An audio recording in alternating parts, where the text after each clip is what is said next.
안녕하세요. 믿는 생각입니다. 오늘은 설교 준비에 관한 이야기를 하려 합니다. 특별히 이제 길섭교회에서도 평신도 설교를 이제 한 번씩 해보려고 하는데요. 교회분들께서 좀 설교를 준비하는 가이드 같은 거를 좀 알려주면 좋겠다라는 요청이 있었습니다. 그래서 평신도 분들도 언젠가 한 번씩 설교를 할 수 있잖아요. 그때 이러이런 것을 기억하면 좋겠다 하는 걸 정리해 보았고요. 첫 번째로는 설교란 무엇일까? 그 정의부터 우리가 다시 생각해 보자는 것입니다. 저는 이제 설교를 성경 해석을 토대로 어떤 신앙의 내용을 공유하고 또 삶에서 우리가 적용할 수 있는 도전거리를 찾는 시간이라고 생각을 했는데요. 특별히 옆에는 언어 예전이라고 했습니다. 왜냐하면 설교가 이제 신앙의 어떤 이야기를 하는 건데 그게 예배 안에서 이루어지는 시간이기 때문에 독특성이 있는 거죠. 그래서 예배 안에서 이루어지는 성경을 토대로 어떤 해석을 나누는 것인데 그 해석을 통해서 우리의 신앙생활을 함께 점검해보고 새로운 아이디어를 찾고 실천의 방향성을 찾는 시간, 그래서 우리가 함께 신앙의 에너지를 공유하는 시간이다 라고 할 수 있는 거죠. 특별히 우리가 이제 언어를 많이 쓰는 시간이죠. 개신교 예배 안에서의 설교라는 게 이제 그래서 독특성이 있는 거고, 저는 그게 장점이 될 수 있다고 생각합니다. 이것은 이제 인간의 노력으로 언어라는 도구를 사용해서 이제 신앙의 이야기를 하는 시간인데, 그때 중요한 것은 하나님의 은혜가 있길 바라는 시간인 거죠. 자, 이러한 정의에 따랐을 때 예배 안에서 우리가 신앙의 이야기, 해석과 도전, 어떤 에너지 공유를 한다고 할 때 이것이 꼭 전문적인 신학 전공자만 할 수 있는 거냐 하면 이제 그렇지 않다는 것입니다. 교회에 참여하는 사람들이 공동체가 정한 어떤 룰에 따라서 우리가 설교를 함께 돌아가면서 할 수도 있는 것이죠. 그때 중요한 것, 제가 가장 중요하게 생각하는 것은 설교자의 매너입니다. 어떻게 보면 이 태도 때문에 직업 종교인으로서 반복적으로 설교를 하는 사람이 더 필요한 부분일 수도 있는 것 같아요. 왜냐하면 이제 설교를 하다 보면 마치 내가 신앙적으로 더 뭔가 수준이 높은 사람인 것 같은 착각을 주게 되는 것 같아요. 예배 안에서 인간의 언어로 사람들 앞에서 어떤 언어 행위를 한다는 것 자체가 무의식적으로 자기 자신을 좀 신앙적으로 내가 뛰어난 사람이야 라고 스스로 이상하게 만들어 버릴 확률이 있기 때문이죠. 전문 설교자라는 사람은 설교를 하면서도 그런 교만함에 빠지지 않는 안정장치를 가진 사람이라고 생각해요. 설교자도 똑같은 평범한 신앙인이다 라는 것이죠. 그때 이제 제가 생각할 때 중요한 매너는 이런 건데요. 첫 번째는 일방적이고 선포적이지 않아야 한다라는 것입니다.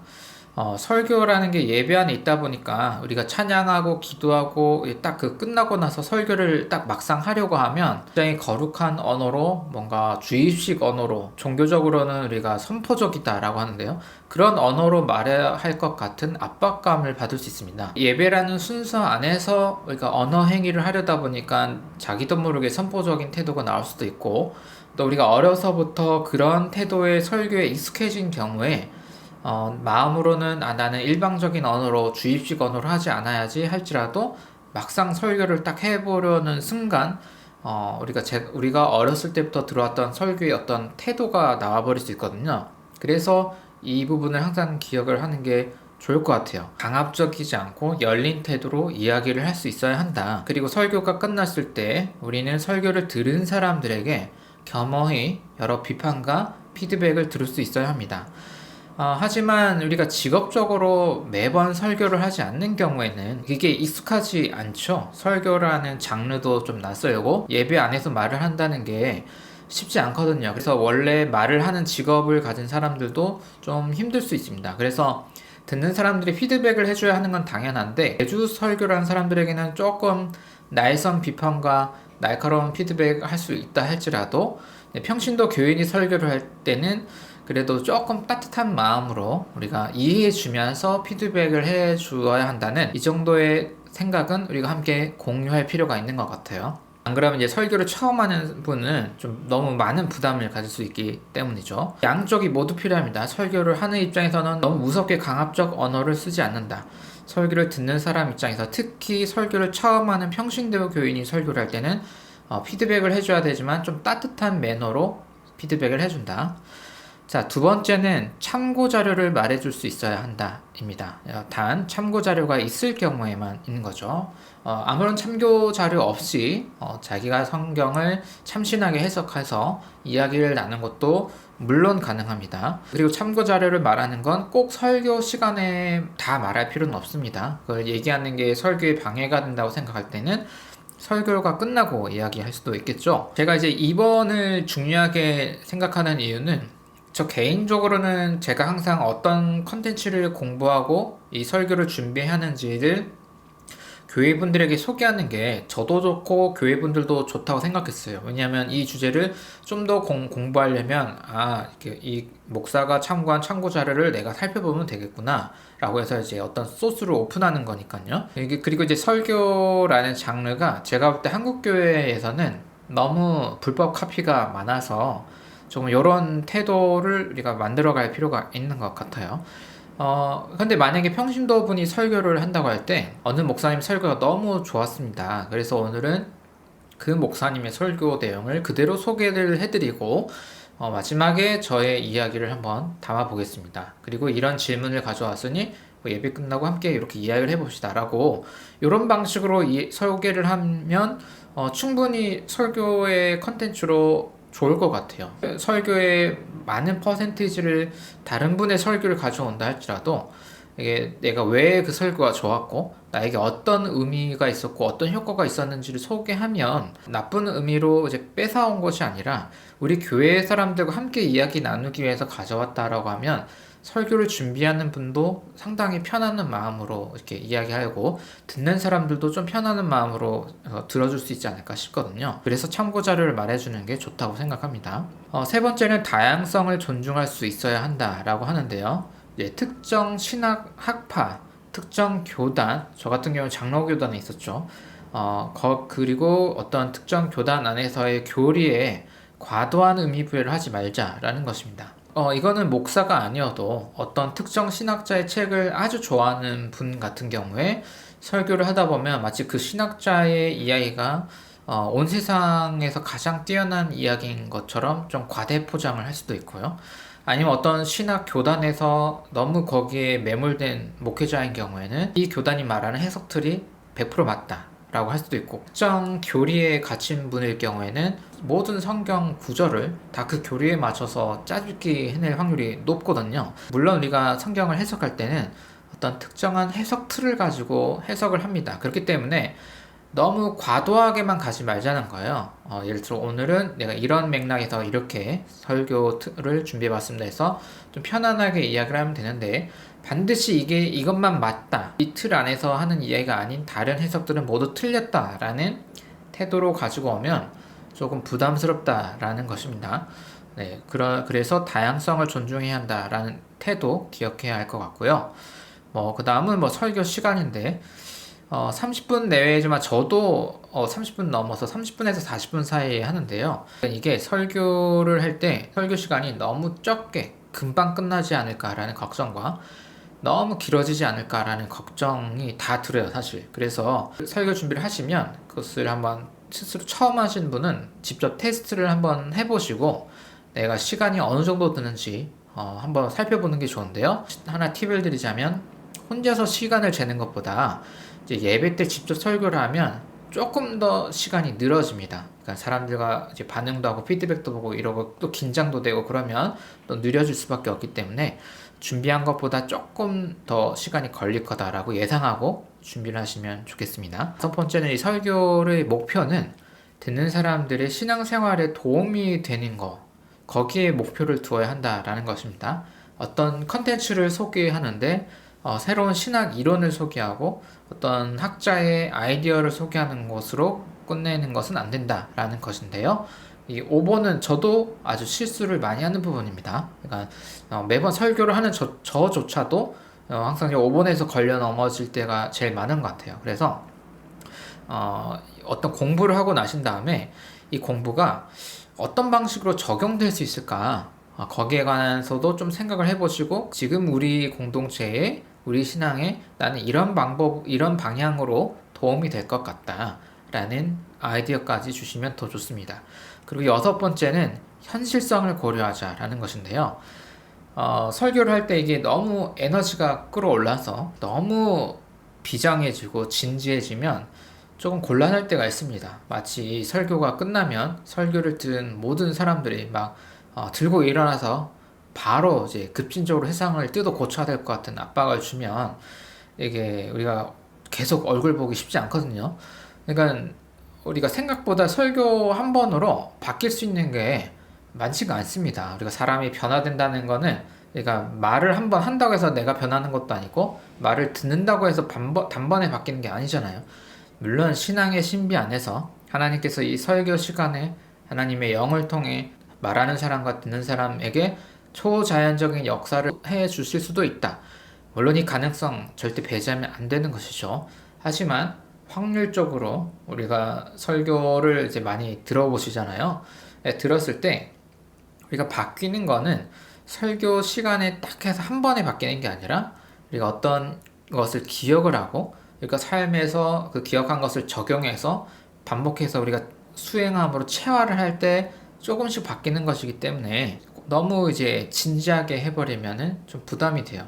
그렇다고 이게 너무 가볍게 막 설렁설렁 하자는 것도 아니고 이 시간을 설교자도 좀 정성스럽게 준비했다라는 정도의 태도를 가지고 오시면 듣는 분들도 편안하면서도 또 이걸 가볍게 그냥 흘러 넘기지 않고 그 일주일 중에 그래도 좀 기억해서 뭔가 나도 나만의 해석을 통해서 실천해보자 이렇게 선한 의지를 좀 공유할 수 있는 정도 그 정도의 진지함이 필요한 것 같아요. 이 진지함이 너무 과하면 약간 오그라들고 너무 힘들어요. 그러니까 그 부분이 좀 조심할 필요가 있겠습니다. 자, 이제 넘어가서 설교 도구는 설교를 할 때 이제 어떤 방법으로 하냐라는 것인데요. 평소에 스피치를 많이 안 하시는 분은 제 생각에 추천하는 거는 그냥 설교의 컨텐츠를 모두 이제 쓰시는 거예요. 이제 타이핑으로 하면은 그렇게 힘들지 않으니까 설교 원고를 쓰시고 설교할 때는 그냥 그 원고를 읽는 거를 추천드립니다. 이게 가능하면 시선도 막 맞추고 막 이렇게 자연스럽게 하면 좋겠지만 그거는 설교를 매번 하는 저도 쉽지가 않아요. 그래서 이제 설교를 갑자기 하려는 분이 설교도 준비해왔는데 이것을 막 자연스럽게 눈도 맞추고 이렇게 하는 거 너무 난이도가 높거든요. 그래서 차라리 원고를 준비를 해서 그냥 텍스트를 읽는 거 그냥 그것을 좀 진지하게 하나님께 열린 마음으로 그냥 글을 읽는 것 자체만으로도 큰 은혜가 됩니다. 그게 편한 방법일 수 있고 또 어떤 분은 이런 텍스트는 아니어도 다른 방식으로 준비할 수도 있습니다. 저 같은 경우에는 마인드맵으로 준비를 해요. 마인드맵으로 준비를 할 수도 있고 아니면 어떤 표를 막 그려와서 그것을 보고 할 수도 있고 PPT를 보여주면서 이야기를 하는 것도 아주 괜찮은 방법입니다. 아니면 사진 자료를 가지고 올 수도 있고 근데 이제 어떠한 자료도 없이 텍스트 원고도 없고 아무것도 없는데 그냥 설교를 내가 하겠다 하는 건 정말 초고수가 아닌 이상 쉽지가 않거든요. 그래서 무언가 자료가 있는 상태에 설교를 하기를 추천드려요. 여기서 저는 마인드맵을 한다고 했는데 제가 어떻게 하는지 한번 보여드릴게요. 네, 이게 제가 지금 영상을 찍는 지난주에 했던 마인드맵인데요. 전체는 이런 모양이 되고 요거를 확대해 보겠습니다. 설교 제목은 몸을 포기하지 않은 영성이라고 해서 본문을 이렇게 했고요. 이 설교는 제가 이제 어떤 신앙 서적을 읽고 그것을 요약하는 설교였어요. 그 책의 내용이 굉장히 도움이 돼서 제 나름대로 요약을 한 거였죠. 첫 번째 이제 몸의 문제에 관해서 이제 여러 가지 들어가는 말, 우리가 고민할 거리가 뭔지를 설명했고 두 번째 이제 영혼이 뭘까라는 이야기를 했고 이건 제가 유튜브 영상으로 따로 심화 버전을 만들어서 설교 때는 간단히만 설명을 했고요. 그 다음에 구약 성경에서 몸과 영혼에 관한 이야기 창세기 부분 네 번째는 이제 바울의 편지글에서 했던 이야기들을 쭉 설명했었고요. 그 다음에 이제 다시 그 구약성에서 이제 다시 이제 신명기 이야기를 가져왔는데요. 설교할 때 아마 순서는 조금씩 유동적으로 바꿔서 제가 설교를 했던 것 같아요. 그리고 이제 결론 부분에서는 제 나름대로의 결론을 한 다음에 제가 읽었던 책에서 특정 단락들을 가져왔는데 이걸 다 읽은 게 아니라 이 단락 중에서 이제 몇 문장을 제가 추려서 읽었습니다. 그래서 그렇게 마무리를 했고요. 그리고 이제 마지막엔 챌린지, 이건 나중에 다시 얘기하겠지만 한 주간 우리가 조금 노력해야 될 게 무엇인지를 도전을 주는 것으로 마무리를 했었어요. 저는 이제 이런 식으로 마인드맵으로 설교를 하는 게 익숙해서 이게 좀 더 편한데요. 처음 하시는 분은 그냥 텍스트를 다 쓰시는 거를 더 추천드립니다. 자, 그 다음으로 가면 이제 설교 본문과 설교 주제의 연결이에요. 그러니까 어떤 성경 텍스트를 가지고 어떤 주제를 이야기할 것인가, 이제 이게 가장 중요하고 어려운 부분이기도 합니다. 이것은 사실 평소에 신앙의 내용을 얼마나 고민을 했냐, 어떤 컨텐츠들을 봤냐에 따라 그 배경식에 따라서 이제 연결 지을 수 있는 능력은 좀 정해져 있어요. 설교를 준비를 이제 해야지 해서 갑자기 되는 건 아니고 평소에 가지고 있는 신앙의 고민으로 되는 부분이 있는 것 같습니다. 크게는 이제 두 가지 방법이 있는데요. 성경 본문을 먼저 정한 다음에 그 본문에서 주제를 끌어오는 방법이 있고, 두 번째는 주제를 먼저 정한 다음에 성경 본문을 정하는 방법입니다. 저도 이 두 가지를 다 하고 있는데요. 저 같은 경우에는 주제를 먼저 정하고 성경 본문을 선택하는 케이스가 많은 것 같아요. 1번으로 갈 때는 요럴 때 있습니다. 저번에 한 달 정도를 아예 욥기를 했거든요. 욥기를 정해서 이제 쭉 이어나갈 때, 그럴 때는 이제 우리가 성경 본문을 정해서 주제를 정하는 거죠. 이것은 이제 둘 다 괜찮은 방법이고 개인마다 취향이 다양할 것 같아요. 그때 이 주제를 어떻게 선택할 거냐 할 때도 평소에 여러분들이 신앙서적을 보신다면 신앙서적 같은 걸 보고, 아까 제가 보여드린 설교에서는 이제 기독교 신앙과 몸에 관한 책이 하나 나왔고 제가 그걸 읽고 그 주제로 갔던 거잖아요. 아니면 책이 아니어도 여러분들 유튜브 영상 혹은 다른 설교를 들었을 때, 아니면 자기가 가진 고민이 있다면 그 주제에서부터 시작해서 거기에 적합한 성경 본문을 찾아가는 방식으로 갈 수 있겠죠. 이때 이 성경 본문을 가지고 우리가 해석 작업을 시작할 때 주의할 건 뭐냐면, 성경 시대의 고대 문화에서 비롯되는 이야기를 지금 현대인에게 문자 그대로 적용하면 문제가 되는 경우가 있다라는 것입니다. 예를 들어서 구약 성경에는 일처다부제 이야기, 아니면 노예제도, 그리고 이제 성차별에 관한 이야기, 고대 세계의 세계관에서는 당연히 있을 수밖에 없는 이야기거든요. 그러니까 이런 이야기는 우리가 이렇게 이야기를 했죠. 그러니까 고대 세계에서 신앙의 주제를 담기 위해서 어쩔 수 없이 들어간 그 세계관, 문화적인 틀이라는 것이 있는데, 그것을 신앙의 주제와 구별해내는 해석 능력이 필요하다는 것입니다. 이렇게 말하니까 어려워 보이는데 그냥 간단한 거예요. 여러분들이 성경을 개인 묵상할 때도 지금 내가 읽은 이 본문의 이야기에서 어떤 것은 지금 나에게 직접 적용할 만한 것이 있고, 어떤 것은 이 성경이 쓰여진 이 시대가 고대이기 때문에 그 배경 지식으로 처리해야 될 게 있어요. 그것을 구별하는 연습을 평소에도 좀 할 필요가 있는 것이죠. 그렇지 않고 그냥 적용을 해버리면 여러분들이 약간의 폭력적이고 차별적인 이야기를 설교 주제로 잡아버릴 수도 있기 때문에, 혹은 설교 주제는 그렇지 않다 할지라도 설교의 내용 중에 그런 이야기들이 들어갈 수 있기 때문에 주의가 필요하다는 것입니다. 혹시 설교를 준비하다가 이 부분에 있어서 좀 긴가민가 하는 게 있으면 바로 이제 저한테 알려주시면 같이 의논해 볼 수 있겠죠. 설교 주제는 스스로 정하는 것이지만 그 성경 해석하는 과정 가운데 어떤 것들이 이제 세계관이고 배경 지식인지를 정할 때 이제 목회자와 같이 의논해 보면서 좀 조절해 나갈 수 있을 것 같아요. 자, 그리고 이제 그럼 설교를 어떻게 준비해 나갔냐, 이제 제가 하는 방식이고 이제 그것을 팁으로 드리는 거예요. 첫 번째는 여러분들이 설교에서 하고 싶은 이야기를 한 문장으로 정리를 합니다. 그리고 여기 빼먹었는데 그 한 문장을 다시 요약해서 제목으로 만들어 보는 거예요. 근데 이 한 문장으로 정리하고 이 제목으로 만든 건 아마 매우 높을 확률로 여러분들이 설교 준비를 다 끝나면 바뀌게 될 거예요.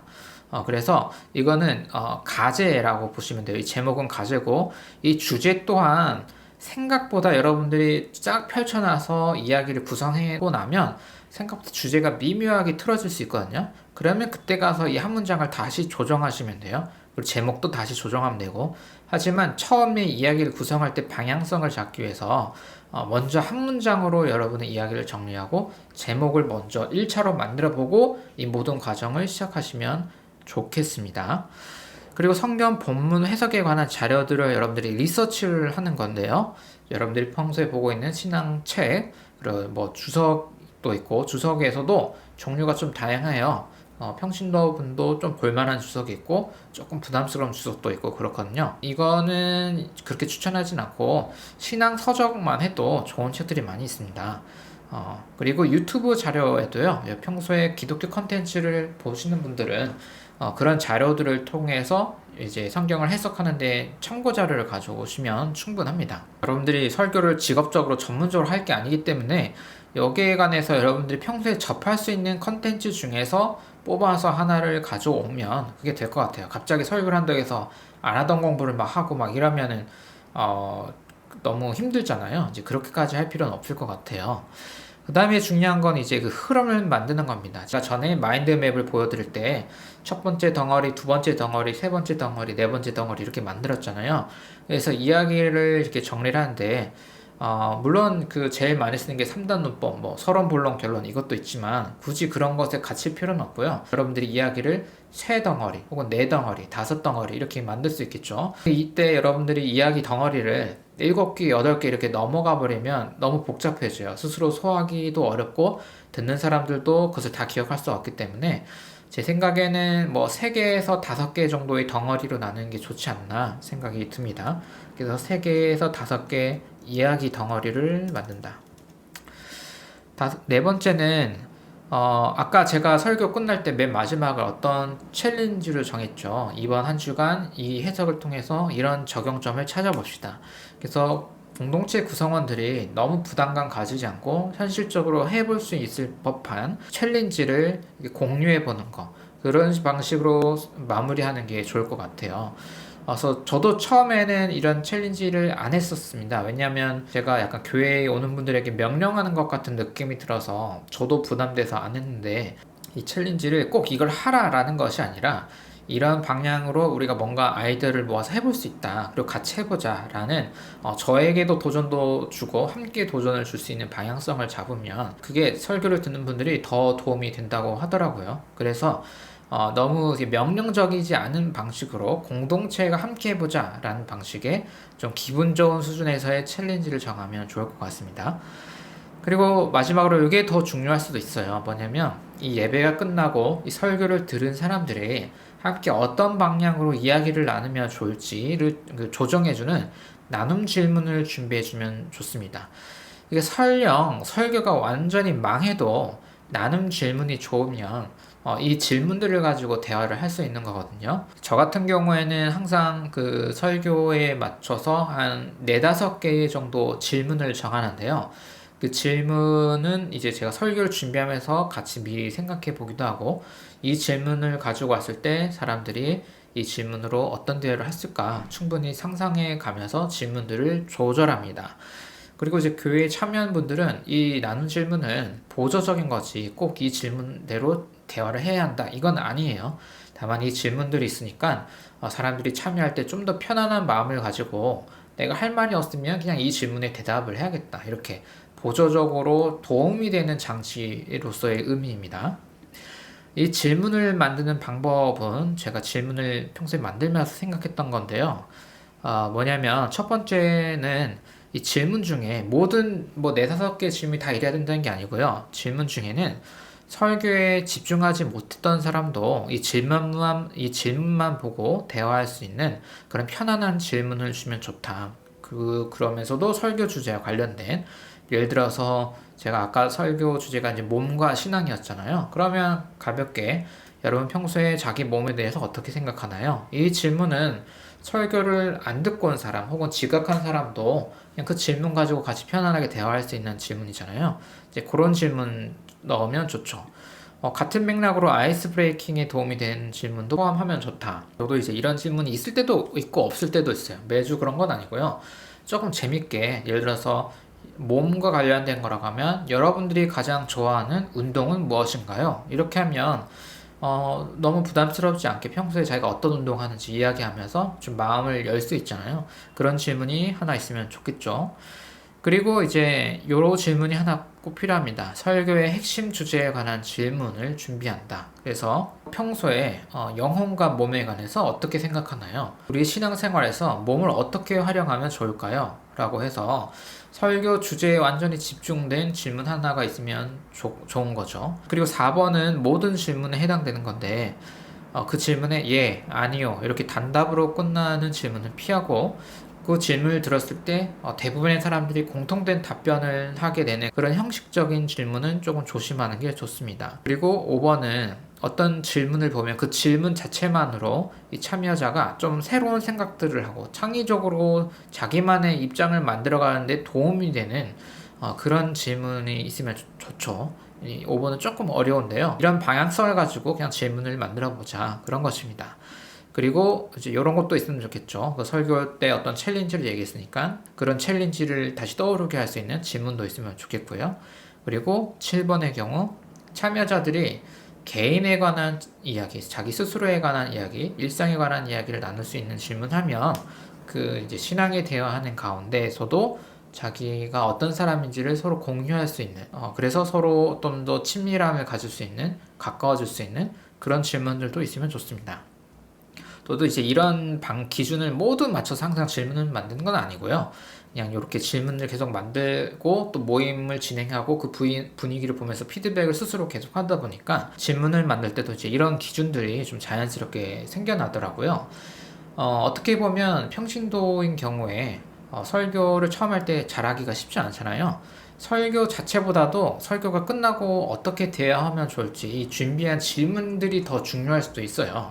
저 같은 경우에는 이 질문들을 그 주일 하루 전날 공유를 하거든요. 그러면 이 질문들을 먼저 보고 조금 자기 답변들을 준비해 오면 설교에서 뭐 실수를 했든 어찌했든 그런 거 상관없이 예배 모임 때 좀 더 풍성하게 편안하게 서로 이야기를 나눌 수 있거든요. 그래서 설교를 준비하실 때 이 질문들을 만드는 것에 에너지를 조금 더 쓰시면 좋을 것 같습니다. 제가 준비한 이야기는 여기까지고요. 설교를 준비할 때 도움이 되셨으면 좋겠습니다. 감사합니다.